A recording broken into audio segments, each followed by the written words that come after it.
circulé pendant des décennies. Et pourtant, peu de gens savent qu'elle peut aujourd'hui valoir plusieurs centaines d'euros. On l'appelle la mythique, une simple pièce de 2 francs semeuse que vous avez peut-être tenue dans vos mains, sans jamais imaginer sa véritable valeur. Certains la jettent, d'autres la cherchent activement, car cette version bien précise de cette pièce est devenue extrêmement recherchée. Salut à tous, moi c'est Diamond pour Diamond in the Sun, parce que je cherche les trésors cachés, ceux qu'on oublie mais qui valent de l'or. Aujourd'hui, on va parler d'une pièce française rare, frappée en nickel, dont la valeur peut dépasser toutes les attentes. Quelle est cette fameuse année? Quels détails font grimper cette cote? Et surtout, est-ce que vous l'avez chez vous sans le savoir?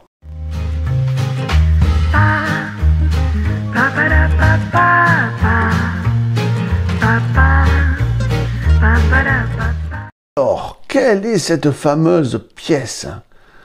Pour que tu puisses la reconnaître, je te donne toutes les caractéristiques. C'est la 2 francs semeuse d'après Orotti, tranche striée en nickel. Les caractéristiques de cette pièce sont les suivantes. L'émetteur, c'est la France. L'autorité émettrice, c'est la 5e République depuis 1958. Ce type de pièces, c'était des pièces courantes.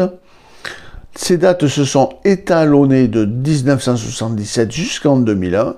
Sa valeur faciale était de 2 francs. La devise était le nouveau franc depuis 1960 jusqu'en 2001. Sans composition, c'était le nickel, juste du nickel. Son poids, 7,50 grammes. Son diamètre, 26,5 mm. Son épaisseur, 1,71 mm. Sa forme est ronde. La technique, c'est une frappe à la presse. Et attention, contrairement aux euros, la plupart du temps, vous allez voir, il y a un détail qui change un peu, mais la plupart du temps, c'est une frappe monnaie. Et elle a été démonétisée le 17 février 2005. Alors, j'espère que vous avez bien retenu son poids, son diamètre, son épaisseur, en quoi elle est faite, car c'est très important, car il circule de fausses pièces de l'année où je vais vous montrer à des prix chers, mais beaucoup plus bas que les vraies pièces. Vers la République à gauche, sous les traits d'une semeuse drapée et coiffée d'un bonnet phrygien, aux cheveux longs, marchant et semant à contrevent. En arrière-plan, derrière la semeuse à droite, un soleil levant. Au-dessous, d'après Orotti, l'écriture est en latin, l'inscription République française d'après Orotti. Le dessinateur, eh bien évidemment, c'est Louis-Oscar Roty. Louis-Oscar Roty est un sculpteur et médailleur français né à Paris le 11 juin 1846 et il est mort dans la même ville de Paris le 23 mars 1911. Il avait à son actif 174 monnaies et médailles. Alors bien sûr, c'est d'après Orotti, puisque vous allez voir, l'année qui vous intéresse, le pauvre Orotti n'était plus là depuis longtemps. Revers, 2 branches de chêne et d'olivier, derrière la valeur faciale, sont entourées la devise liberté, égalité, fraternité. Dans un pourtour octogonal, l'écriture est en latin, l'inscription c'est liberté, égalité, fraternité, 2 francs, puis le millésime. La tranche, on ne regarde pas assez les tranches. Soutenir mon travail et mes vidéos. Parfois, ça nous indique alors n'hésitez pas à cliquer choses, sur le bouton rejoindre. notamment Je vous sur en les remercie. faussaires qui négligent les tranches, alors qu'elles sont super importantes. Donc, la tranche qui nous concerne, c'est une tranche cannelier. L'atelier monétaire, c'est la marque d'atelier de la monnaie de Paris, qui frappe elle monnaie depuis 864, mais cette pièce a été fabriquée à Pessac, près de Bordeaux, qui frappe monnaie depuis 1973. Donc il y a eu 3 différents pour cette pièce. le dauphin d'Émile Rousseau, qui était graveur général des monnaies de la Monnaie de Paris de 1974 à 1994, l'abeille de Pierre Rodier, graveur général des monnaies, Monnaie de Paris de 1994 à l'an 2000, et le cheval de Gérard Bucco, chef du service de la gravure de la Monnaie de Paris de 2000 à 2002. Bon, nous, ce qui nous intéresse pour l'année, c'est le dauphin. Car c'est cette année-là que Émile Rousseau a fait la pièce la plus chère. On va voir ça tout de suite. Maintenant, on va passer au trésor, véritable trésor que vous avez peut-être. Et si vous l'avez, alors là, vous êtes super heureux. Mais je vous conseille aussi de la chercher dans les petits marchés régionaux ou dans les petits vide-greniers. Car il y en a qui ont des assiettes entières de pièces, et parmi il y a de véritables trésors.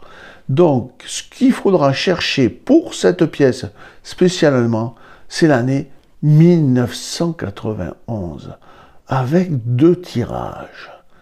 Commençons par le premier tirage. 2500 exemplaires. Le tirage est en frappe médaille, c'est-à-dire il est comme les euros. Lorsque vous faites tourner la pièce entre votre pouce et votre index, vous voyez que la face et le revers sont à l'endroit. Eh bien, si vous avez déjà cette pièce, bien sûr, je vous parle de pièces à l'état neuf, à l'état fleur de coin, pas complètement abîmée. Mais donc, si vous avez déjà cette pièce, elle coûte 300 €. 300 €. Oui, vous avez bien entendu. Le deuxième tirage, c'est vraiment l'année aussi. C'est la même qu'il faut rechercher. C'est l'année 1991. Et vous allez voir, le tirage diffère très très peu, puisqu'il y a seulement 11 exemplaires de plus que le tirage précédent.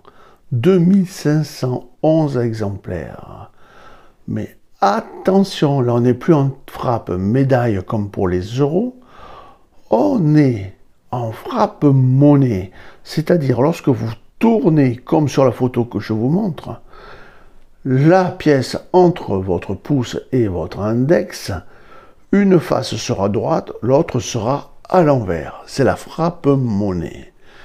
Et là, si vous l'avez à l'état neuf, selon les marchands, vous l'aurez entre 600 et 899 €, comme je vous montre sur cet écran. Ah, vous savez maintenant comment reconnaître la pièce de 2 francs semeuse qui peut valoir une véritable fortune. Mais si cette vidéo vous a ouvert les yeux, sachez qu'il existe bien d'autres trésors cachés dans votre quotidien. Je vous les révèle régulièrement ici sur Diamond in the Sun. Alors abonnez-vous maintenant pour ne rien manquer des prochaines découvertes. Et si vous avez une pièce rare ou une histoire à partager, n'hésitez pas à laisser un commentaire ou à partager cette vidéo avec vos amis. Parce qu'au fond, tout le monde devrait savoir que ce petit objet du quotidien peut valoir une véritable fortune. Et surtout, la chasse ne s'arrête jamais. On se retrouve très vite pour de nouvelles pépites. À bientôt.